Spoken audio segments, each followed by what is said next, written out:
सर्वांना नमस्कार. जय श्री कृष्ण. आपण सर्वप्रथम प्रार्थना म्हणूयात. वसुदेवसुतं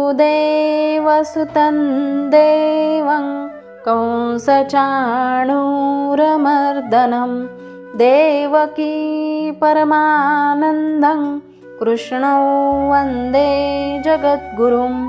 श्रीकृष्णौ वन्दे जगद्गुरुं. जय श्री कृष्ण. आपण पाहत आहोत अध्याय 2 म्हणजेच सांख्ययोग आणि आज आपण पाहणार आहोत श्लोक क्रमांक 27. श्लोक पाहूयात.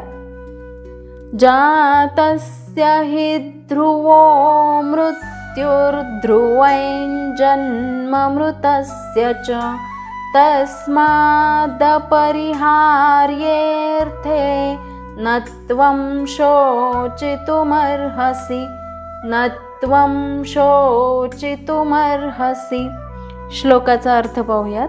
जातस्य म्हणजे जो जन्मला आहे त्याचा, ही म्हणजे निश्चितच, ध्रुव म्हणजे वस्तुस्थिती किंवा वास्तविक सत्य, मृत्यू म्हणजे ज्याचा मृत्यू झाला आहे, ध्रुवम म्हणजे हेही निश्चित सत्य आहे, जन्म म्हणजे ज्याचा जन्म झाला आहे, मृतस्य म्हणजे जो मृत झाला आहे, च म्हणजे सुद्धा, तस्मात म्हणजे म्हणून, अपरिहार्ये म्हणजे जे टाळता येत नाही, अर्थे म्हणजे अशा बाबतीत, न म्हणजे करू नको, त्वम म्हणजे तू, शोचितुम म्हणजे शोक करणे, अर्हसी म्हणजे योग्य आहे. आणि या श्लोकाचा संपूर्ण अर्थ असा आहे, जो जन्मला आहे त्याचा मृत्यू निश्चित आहे आणि जो मृत झाला आहे त्याचा जन्म निश्चित आहे. म्हणून तुझ्या अपरिहार्य कर्तव्य पालनात तू शोक करणे योग्य नाही.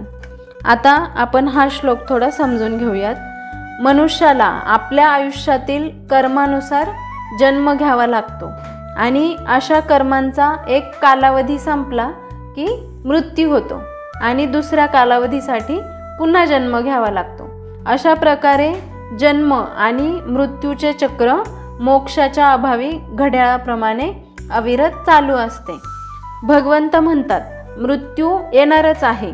मग कर्तव्यपूर्ती करत असताना मृत्यू आला तर तो उत्तम आहे.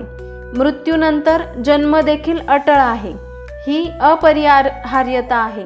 म्हणून अर्जुनाला शोक थांबविण्यासाठी भगवंत आग्रह करतात. भगवंतांची इच्छा असल्यामुळे कुरुक्षेत्रावरील युद्ध हे अपरिहार्य होते आणि योग्य हेतूकरिता लढणे हे क्षत्रियांचे कर्तव्य असते.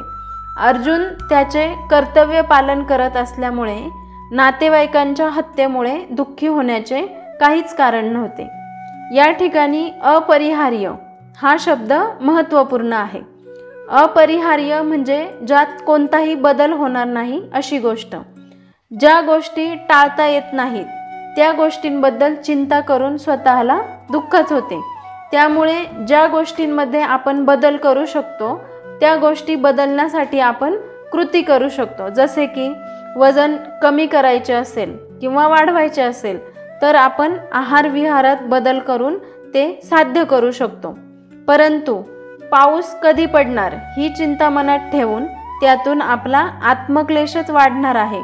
कारण ती नैसर्गिक गोष्ट आहे आणि ती गोष्ट जेव्हा होणार घडायची आहे तेव्हाच होणार आहे. म्हणून ज्या गोष्टी अपरिहार्य आहेत त्याबद्दल चिंता करणे व्यर्थ आहे. म्हणून भगवंत अर्जुनाला म्हणतात, जन्मास आलेल्यास मृत्यू निश्चित आहे व मृत्यू झालेल्याचा जन्म निश्चित आहे. म्हणून न टाळता येणाऱ्या गोष्टींविषयी शोक करणे योग्य नाही. थोडक्यात या श्लोकाचा सारांश असा आहे, मृत्यू आणि जन्म हे चक्र अटळ आहे.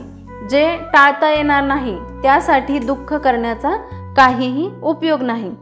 तसेच आधुनिक जीवनातील याचा उपयोग आपण पाहिला तर एखादी प्रिय व्यक्ती आपल्याला सोडून गेल्यावर आपल्याला दुःख होते. पण या श्लोकानुसार त्या व्यक्तीने फक्त शरीर सोडले आहे, आत्मा नाही. त्यामुळे शोकावर नियंत्रण ठेवून आत्म्याच्या अमरत्वावर विश्वास ठेवणे अधिक शांतता देते.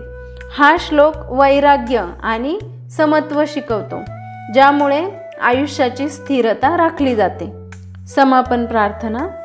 योगेशं सच्चिदानन्दौ वासुदेवौ व्रजप्रियं धर्मसंस्थापकौ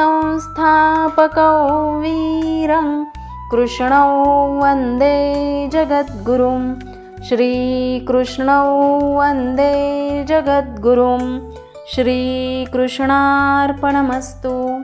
जय श्री कृष्ण। धन्यवाद। व्हिडिओ आवडला असेल तर लाईक करा, शेअर करा आणि अध्यात्म वाटिका या चॅनलला सबस्क्राईब करा। तसेच नवनवीन व्हिडिओजचे अपडेट्स मिळवण्यासाठी बेल आयकॉनला क्लिक करा।